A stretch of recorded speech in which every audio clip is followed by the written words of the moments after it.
അസ്സലാമു അലൈക്കും വറഹ്മത്തുള്ളാഹി തആല വബറകാതുഹു.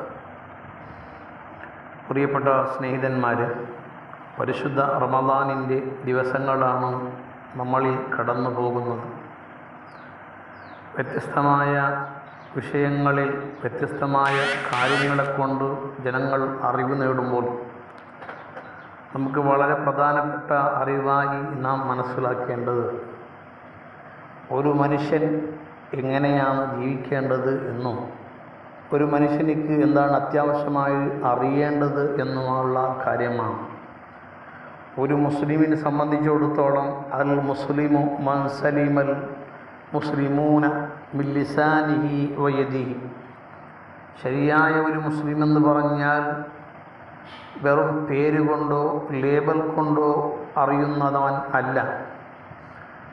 ശരിയായ ഒരു മുസ്ലിം എന്ന് പറഞ്ഞാൽ മറ്റൊരു മുസ്ലിം ഇവനിൽ നിന്ന്, ഇവൻ്റെ കൈയുടെ അക്രമത്തിൽ നിന്നും നാവിൻ്റെ ശല്യത്തിൽ നിന്നും രക്ഷപ്പെട്ടവനായിരിക്കണം. ചുരുക്കി പറഞ്ഞാൽ നമ്മുടെ കൈകളെ കൊണ്ടോ നാവുകളെ കൊണ്ടോ മറ്റൊരാൾക്കും ഒരു എഫക്റ്റ് ഉണ്ടാകുന്ന രീതിയിലുള്ള വാക്കുകളോ പ്രവർത്തനങ്ങളോ നാം ചെയ്യുന്നവരാകാൻ പാടില്ല. അങ്ങനെ ചെയ്യുമ്പോഴാണ് നാം ശരിയായ മുസ്ലിം അല്ലാതെയായി വരുന്നത്. അപ്പോൾ മുസ്ലിം എന്ന് പറഞ്ഞാൽ തന്നെ വെറും നിസ്കാരം കൊണ്ടും നോമ്പ് കൊണ്ടും മറ്റുള്ള സൽക്കർമ്മങ്ങളെ കൊണ്ടും മാത്രം ആണ് എന്ന് കരുതിയിരിക്കുന്നവർ വളരെ ചിന്തിക്കേണ്ട ഒരു വിഷയമാണ്. നിസ്കാരം, നോമ്പ് എന്നുള്ളത് ഫർളായ ഒരു കാര്യമാണ്, ഫർള് ഐനാണ്. അത് ചെയ്യേണ്ടത് തന്നെയാണ്.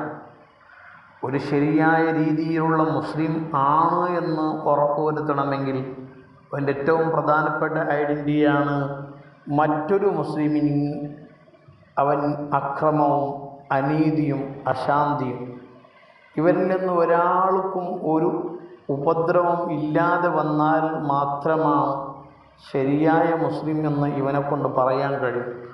ശരിയായ മുസ്ലിം ആകാത്ത കാലത്തോളം ഒരിക്കലും അവനിക്ക് രക്ഷ എവിടെയും ഉണ്ടാവില്ല.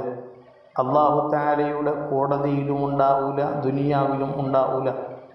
വെറും നമസ്കാരം എനിക്കുണ്ട് എന്ന് പറഞ്ഞതുകൊണ്ടോ ദിക്ർ എൻ്റെ കയ്യിൽ ഉണ്ട് എന്ന് പറഞ്ഞതുകൊണ്ടോ രക്ഷപ്പെടാൻ പോകുന്നില്ല.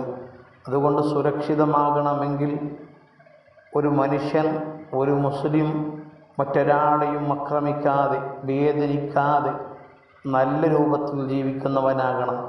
ഇതെല്ലാം നമുക്ക് ഓരോ വിഷയത്തിന് താക്കീതായി വരുന്നതാണ്.